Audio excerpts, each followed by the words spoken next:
മെത്രാൻ തെരഞ്ഞെടുപ്പിന്റെ പേരിൽ കോടികൾ പിരിക്കുന്നു.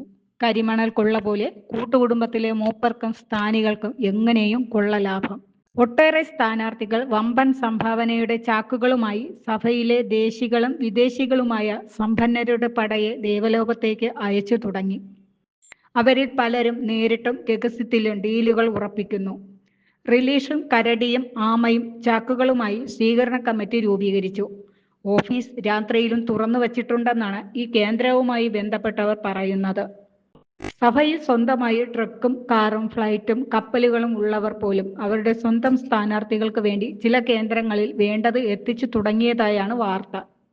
ജീവിതവും ആത്മീയതയുമുള്ള സ്ഥാനാർത്ഥികൾ ഇത് കണ്ട് പ്രാർത്ഥനയിൽ ഒതുങ്ങുന്നുണ്ട്. സത്യവിശ്വാസികൾ ഇത് കാണുന്നുണ്ട്. അവർ പ്രതികരിക്കും. 7 മെത്രാന്മാരുടെ ആവശ്യം നിലനിൽക്കുമ്പോൾ 4 മതി എന്ന ബുദ്ധി ഇപ്പോൾ തെളിഞ്ഞു വന്നതിൽ പലർക്കും അത്ഭുതമുണ്ട്. പേരിന് തട്ടിക്കൂട്ടിയ സ്ക്രീനിംഗ് കമ്മിറ്റി ഇനി എങ്ങനെ ആയിരിക്കുമെന്ന് ഊഹിക്കാവുന്നതേയുള്ളൂ.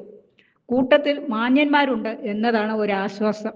എന്തായാലും സ്ഥാനാർത്ഥികൾ ആരാണെന്ന് അറിയിക്കാതെ സ്ഥാനാർത്ഥികളെക്കുറിച്ച് അഭിപ്രായം ചോദിച്ച് പരസ്യം കൊടുത്ത സ്ക്രീനിംഗ് കമ്മിറ്റിയെ അഭിനന്ദിക്കാതിരിക്കാനാകില്ല. ഏതായാലും പോകുന്ന പോക്കിൽ ഏതെല്ലാം വഴിയിലൂടെ കിട്ടാവുന്നതെല്ലാം വാരിക്കൂട്ടാൻ കരടിയും ആമയും റിലീഷും അടങ്ങുന്ന തിരുട്ട് സംഘം വലിയ ചാക്കുകൾ തേടി നടക്കുന്നുണ്ടെന്നാണ് തിരുനക്കര അങ്ങാടിയിലെ സംസാരം. ഈ തിരുട്ട് സംഘം ദേവലോകത്ത് തന്നെ രാവും പകലും തമ്പടിച്ചിരിക്കുകയാണ്. ഈ കാലാവധി കഴിഞ്ഞ് ഇവന്മാരുടെ ആസ്തികൾ ED അന്വേഷിക്കണം. ഇവരുടെ വിദേശത്തെ ബിനാമി കച്ചവടങ്ങൾ ഉൾപ്പെടെ പൊക്കണമെന്നാണ് വിശ്വാസികൾ ഒന്നടങ്കം പറയുന്നത്.